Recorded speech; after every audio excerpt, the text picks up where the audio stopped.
ஆதியும் அந்தமும் இல்லா அருள்பெரும் ஜோதியான எம்பெருமான் சீலமும் செல்வமும் நிறைந்த கொங்குவள நாட்டில் மாதவி வனமான திருமுருகன் பூண்டியில் முருகநாதராகவும் அம்பிகை முயங்குபூன் முளை வள்ளியாகவும் எழுந்தருளியுள்ளனர்.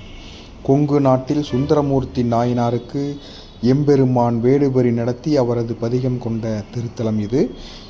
இப்பெயர் பெற்ற திருத்தலத்தில் தேர் திருவிழாவானது கடந்த 5/3/2025 ஆரம்பிக்கப்பட்டு வருகின்ற 17/3/2025 வரை நடைபெறவுள்ளது. இவ்விழாவின் ஒரு பகுதியாக இன்று மாலை சரியாக 3 மணியளவில் திருத்தேர் இழுத்தல் நிகழ்வு நடைபெற்றது. இதில் திருப்பூர் வடக்கு தொகுதி சட்டமன்ற உறுப்பினர் திரு K.N. விஜயகுமார் MLA அவர்கள் கலந்து கொண்டு திருத்தேர் வடம் இழுத்து துவக்கி வைத்தார். மேலும் இந்நிகழ்வில் பல சிவனாய செல்வர்களும் அறங்காவலர் குழு நிர்வாகிகளும் ஏராளமான பொதுமக்களும் பக்தர்களும் திரளாக கலந்து கொண்டனர். அனைவருக்கும் வணக்கம்.